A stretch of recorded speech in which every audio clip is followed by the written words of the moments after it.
दोस्तों आज की ब्रेकिंग न्यूज में देखेंगे राशन कार्ड लॉकडाउन में आ रहा है गरीबों के काम। जाने कैसे आप भी कर सकते हैं आवेदन। छूट पर मिलेगा अनाज, पानी की बोतल से सस्ता हुआ कच्चा तेल। जानिए भारत को कितना मिल सकता है इसका फायदा। कब आएंगे आपके अकाउंट में कितने पैसे। कौन सी सरकारी योजना के तहत आप खरीद सकते हैं सोना सस्ते में। सिर्फ 5 दिन का है मौका।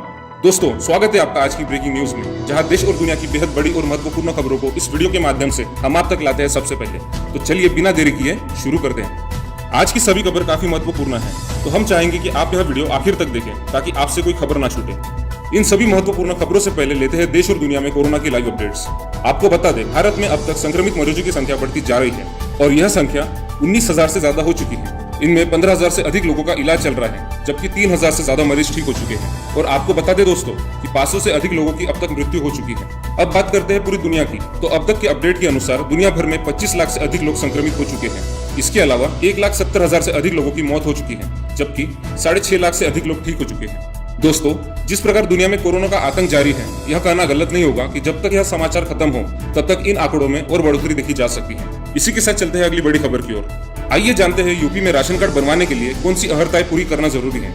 उत्तर प्रदेश में रहने वाले लोग ही इसके लिए आवेदन कर सकते हैं। इसके लिए जरूरी डॉक्यूमेंट्स भी होने चाहिए। आवेदन के लिए यह जरूरी है कि आपके पास किसी और राज्य का राशन कार्ड ना हो। सिर्फ बीपीएल या फिर एक निश्चित आय वाले परिवार ही राशन कार्ड के लिए अप्लाई कर सकते हैं। परिवार के मुखिया के नाम पर यह कार्ड जारी किया जाएगा। कोरोना वायरस के कारण दुनिया में 200 से ज्यादा देशों में लॉकडाउन है।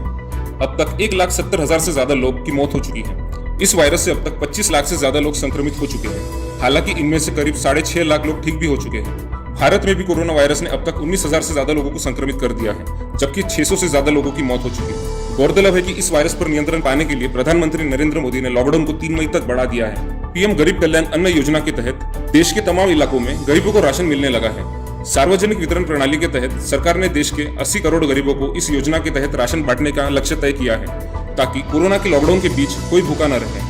देश के समस्त गरीबों को भोजन मुहैया कराने का लक्ष्य लेकर शुरू की गई इस स्कीम को वित्त मंत्री निर्मला सीतारमण की ओर से 26 मार्च को लॉन्च किया गया। आम दिनों में खाद्य सुरक्षा योजना के तहत देश के गरीब परिवारों को सरकार की ओर से राशन मुहैया कराया जाता है। इस मेगा स्कीम के तहत सरकार ने 30 जून तक हर महीने प्रति व्यक्ति 5 किलो अतिरिक्त गेहूं या चावल मुफ्त देने और 1 किलो दाल मुहैया कराने का वादा किया है। इससे पहले 5 किलो राशन जो सब्सिडी पर मिलता था वह भी जारी रहेगा। इस स्कीम के तहत देश के करीब 1/3 आबादी कवर हो रही है। इस स्कीम के तहत सरकार ने जो सबसे अहम फीचर जोड़ा है वह यह है कि प्रत्येक गरीब परिवार को 1 किलो दाल दी जाएगी। इससे मानव शरीर के लिए अहम प्रोटीन की जरूरत भी पूरी हो सकती है। अब बात यह है कि आखिर इस स्कीम का लाभ कौन उठा सकते हैं और इसकी प्रक्रिया क्या है।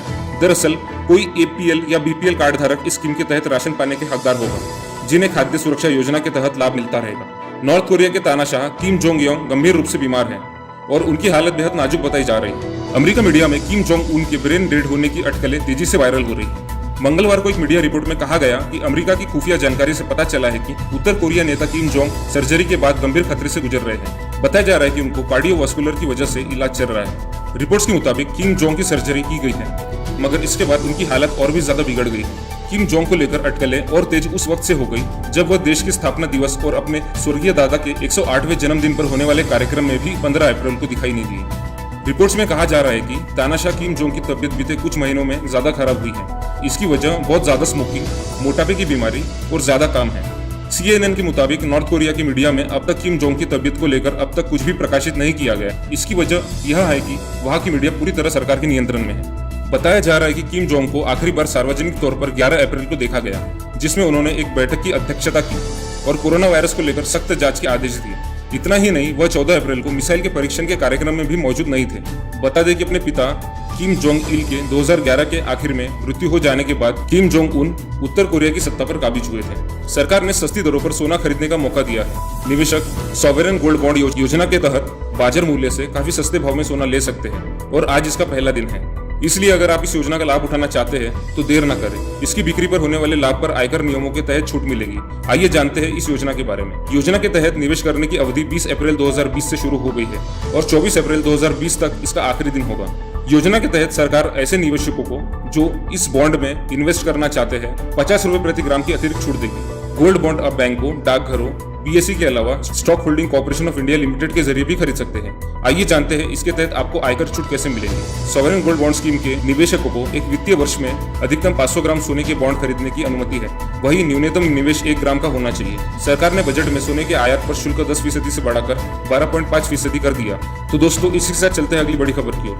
कोरोना वायरस का पहला प्लाज्मा प्रशिक्षण देश में सफल रहा। दिल्ली के एक निजी अस्पताल में भर्ती मरीज पर प्लाज्मा तकनीकी का इस्तेमाल किया गया। सोमवार को वेंटिलेटर से हटाने के बाद भी उसकी स्थिति बेहतर थी। अस्पताल में हाल ही में प्लाज्मा तकनीक का ट्रायल शुरू किया गया है।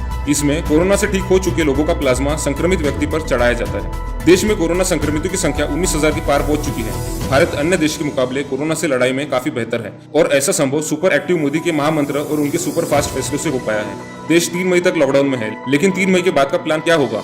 इस सवाल के जवाब का हर कोई अपने अपने ढंग से अटकलों के माध्यम से अंदाजा लगा रहा है। लेकिन सूत्रों से मिली जानकारी के अनुसार 3 मई के बाद के प्लान को लेकर रणनीति अभी बनना शुरू है। इसके लिए देश के सारे सीएम के साथ पीएम मोदी की मीटिंग मुमकिन है। प्राप्त जानकारी के अनुसार पीएम मोदी के निर्देश पर अगले कुछ दिन ग्रुप ऑफ मिनिस्टर सारे सीएम से बात करेंगे। इसके बाद सीएम की मोदी के साथ वीडियो कॉन्फ्रेंसिंग के माध्यम से मंत्रणा होगी। केंद्र सरकार ने यह भी कहा है कि उनकी टीम राज्य के अधिकार में दखल नहीं देगी, बल्कि राष्ट्रवादी प्रयास में वे केंद्र और राज्य के बीच पुल का काम करेंगे। जानकारी के अनुसार सबसे पहले आर्थिक गतिविधियों को खोला जाएगा और आखिर में स्कूल, कॉलेज और दूसरे शिक्षण संस्थान। 3 मई के बाद जन उपयोगी दुकानों को भी कुछ शर्तों पर खोला जा सकता है। लॉकडाउन खत्म होने के बाद में मुंबई, दिल्ली, नोएडा, इंदौर जैसे इलाकों पर खास निगरानी रखी जाएगी। यहाँ लॉकडाउन के कुछ नियमों का फिलहाल पालन करना होगा। इसके अलावा महाराष्ट्र में 1300 से अधिक कंपनियों को मिली लॉकडाउन के दौरान काम करने की अनुमति। कोविड-19 की देसी टेस्ट किट तैयार हो गई है। इससे टेस्ट न सिर्फ सटीक और आसान होगी, बल्कि बहुत सस्ता भी होगा। जांच में महज 450 से 500 रुपए तक लगेंगे। CSIR की किट से नतीजे 5 से 7 मिनट में आ जाएंगे। 50 से अधिक मरीजों पर इसका सफल प्रशिक्षण किया जाएगा। बाजार में उतरने से पहले ICMR की मंजूरी का इंतजार है। आशा है कि मंजूरी मिलने पर जल्द ही व्यावसायिक उत्पादन होने लगेगा। यह किट CSIR की प्रयोगशाला में 2 वैज्ञानिकों ने तैयार की। कोरोना वायरस के संक्रमण को फैलने से रोकने के लिए देश भर में लॉकडाउन किया गया। इस बीच राजधानी दिल्ली में लॉकडाउन और संक्रमण से जुड़ी झूठी सूचना देने और अफवाह फैलाने वाले काफी सक्रिय हो गए हैं। इसी को ध्यान रखते हुए सोशल मीडिया पर अफवाह फैलाने वालों के खिलाफ पुलिस अब मामला दर्ज कर रही है। मंगलवार को यह आदेश पुलिस मुख्यालय से जारी हुआ कि अफवाह फैलाने वालों पर महामारी रोग अधिनियम 1897 की संबंधित धारा के तहत केस दर्ज किया जाएगा। इसके लिए पुलिस की एक टीम को अफवाह फैलाने वालों की मॉनिटरिंग करने को लगाया जाएगा। पुलिस के वरिष्ठ अधिकारी के अनुसार लॉकडाउन के दौरान खास तौर से एक जगह से दूसरी जगह जाने के लिए बस, ट्रेन व यातायात के अन्य दूसरे साधन को मुहैया कराए जाने की झूठी अफवाह फैलाने और किसी व्यवस्था तक छूट दिए जाने की अफवाह फैलाने वालों के खिलाफ यह कड़ी कार्रवाई की जाएगी। दरअसल इससे अचानक से सार्वजनिक स्थानों पर भीड़ जुट जाने से सोशल डिस्टेंसिंग का नियम टूट जाता है और कोरोना के संक्रमण का खतरा बढ़ जाता है। यहाँ लोगों की भीड़ को इकट्ठा करके बताया जा रहा है कि कोरोना जैसी कोई बीमारी नहीं होती, यह झाड़ फूक से ठीक हो जाती है। पुलिस के वरिष्ठ अधिकारियों का मानना है कि लॉकडाउन के बाद सबसे ज्यादा मुहैया कराने वालों पर नजर रखने के लिए जहां साइबर यूनिट की एक टीम संदिग्ध पर नजर रखी रहेंगी, वही सोशल मीडिया पर ऐसी अफवाह फैलाने वालों पर नजर रखने के लिए दिल्ली पुलिस की इंटेलिजेंस यूनिट की भी मदद ली जाएगी। इंटेलिजेंस यूनिट से उन लोगों की जुड़ी सूचनाएं भी एकत्र की जाएगी जो दिल्ली से बाहर अपने घर जाने के लिए बेताब है, ताकि उनसे जुड़ी सूचनाओं के हिसाब से संबंधित एजेंसियों को अलर्ट किया। दरअसल ऐसे लोगों के बीच ज्यादा अफवाह फैलाने की घटनाएं सामने आ रही है। अफवाहों के मूल सूत्र की जांच। पुलिस द्वारा सोशल मीडिया खासकर व्हाट्सएप पर गतिविधियों को नियमित निगरानी की जा रही है। ग्रुप एडमिन के साथ साथ ऐसे लोग जो सोशल मीडिया पर फेक या गलत सूचना पोस्ट करते हैं उन्हें भी जिम्मेदार माना जाएगा। हालांकि जहां से अफवाह की शुरुआत हुई है उसके मूल सूत्र पर खास तौर से निगरानी रखी जा रही है ताकि मुख्य साजिशकर्ताओं तक पहुंचा जा सके। वही जिस ग्रुप के जरिए यह अफवाह फैलाई जा रही है वह भी एजेंसियों के निशाने पर। यूपी के बाद अब MP भी कोटा में फंसे छात्र छात्राओं को निकालने में जुटा है। संभागीय दल रवाना। जी हाँ दोस्तों, भोपाल कमिश्नर कल्पना श्रीवास्तव ने मध्य प्रदेश शासन द्वारा कोविड-19 लॉकडाउन के कारण कोटा, राजस्थान में फंसे हुए प्रदेश के अध्ययनकर्ता छात्र छात्राओं को वापस लाने के लिए जारी कोरोना स्टूडेंट प्लान के संबंध में मंगलवार को नया 3 सदस्यीय दल गठित किया है और उसे कोटा के लिए रवाना कर दिया गया है। कोटा से आने वाले सभी छात्रों से सार्थक ऐप डाउनलोड कराया जाएगा। प्रत्येक बस में फर्स्ट एड किट उपलब्ध होगी। यह दल कोटा में फंसे संभाग के सभी छात्र छात्राओं को सकुशल और सुरक्षित वापस लाएगा। सोमवार को कच्चे तेल की कीमत में इतिहास की सबसे बड़ी गिरावट दर्ज की गई। यहाँ अमेरिका में कच्चे तेल का भाव माइनस तक पहुंच गया। 34 साल में पहली बार ऐसा हुआ है कि कच्चे तेल का भाव 0 से भी नीचे गया है। कच्चे तेल में आई यह कमी कोरोना वायरस संकट के चलते मांग में आई कमी के कारण हुआ है। कच्चे तेल की यह कीमत पानी की बोतल से भी कम है। सोमवार को कच्चे तेल की कीमत में इतिहास की सबसे बड़ी गिरावट दर्ज की।